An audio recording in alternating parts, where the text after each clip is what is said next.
दोस्तों, भारतीय सेना में जांबाजों की कभी कमी नहीं रही। एक से बढ़कर एक जांबाज भारतीय सेना में रहे, जिसकी वजह से बाकी जवानों के हौसले भी बुलंद रहते हैं।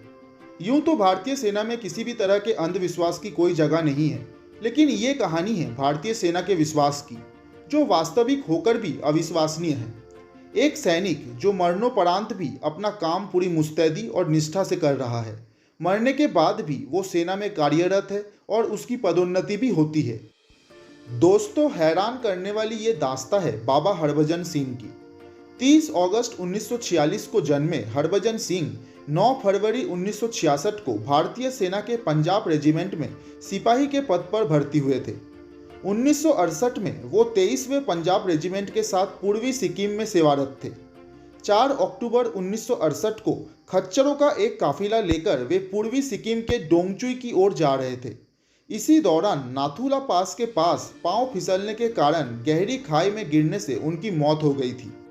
इस हादसे के बाद उनकी खोज में सेना का 5 दिनों तक सर्च ऑपरेशन चला था, लेकिन पता न चलने पर उन्हें लापता घोषित कर दिया गया था।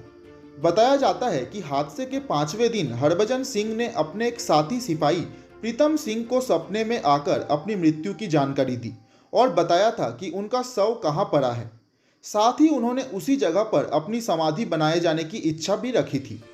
दोस्तों, पहले तो किसी को प्रीतम सिंह की बात का विश्वास नहीं हुआ, लेकिन फिर जब उनका शव बताए हुए स्थान पर मिला तो स्थानीय लोगों के साथ सेना के अधिकारियों को भी उनकी बात पर विश्वास हो गया।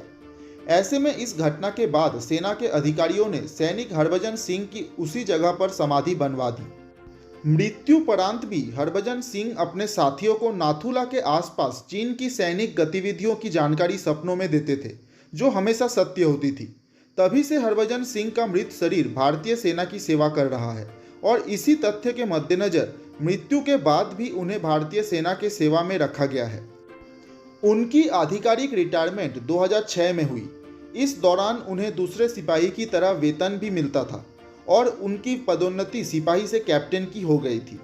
आस्था का आलम यह है कि जब भी नाथुला में भारत चीन की सैन्य बैठक होती है तो उनके लिए एक खाली कुर्सी रखी जाती है।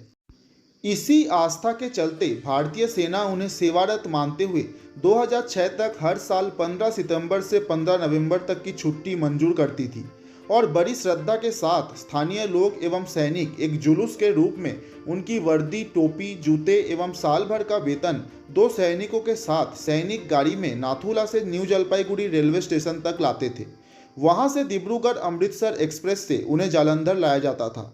यहाँ से सेना की गाड़ी उन्हें गांव में उनके घर तक छोड़ने जाती थी। वहाँ सब कुछ उनकी माताजी को सौंप दिया जाता था। फिर उसी ट्रेन से उसी आस्था और सम्मान के साथ उनको समाधि स्थल लाया जाता था। उनकी समाधि को अब बाबा हरभजन सिंह मंदिर के नाम से जाना जाता है। हर साल हजारों लोग यहाँ दर्शन करने आते हैं। उनकी समाधि के बारे में मान्यता है कि यहाँ पानी की बोतल कुछ दिन तक रखने पर उसमें चमत्कारिक गुण आ जाते हैं और इसका 21 दिन तक सेवन करने से श्रद्धालु अपने रोगों से छुटकारा पा जाते हैं। बाबा के मंदिर में बाबा के जूते और बाकी सामान रखा गया है। भारतीय सेना के जवान बाबा के मंदिर की चौकीदारी करते हैं और रोजाना उनके जूते पॉलिश करते हैं, उनकी वर्दी साफ करते हैं और उनका बिस्तर भी लगाते हैं। वहां तैनात सिपाहियों का कहना है कि साफ किए हुए जूतों पर कीचड़ या धूल लगी होती है और उनके बिस्तर पर सिलवटें देखी जाती है। बाबा से जुड़ी बातें भारत ही नहीं, चीन की सेना भी बताती है। चीनी सिपाहियों ने भी उनको घोड़े पर सवार होकर रात में गश्त लगाने की पुष्टि की है।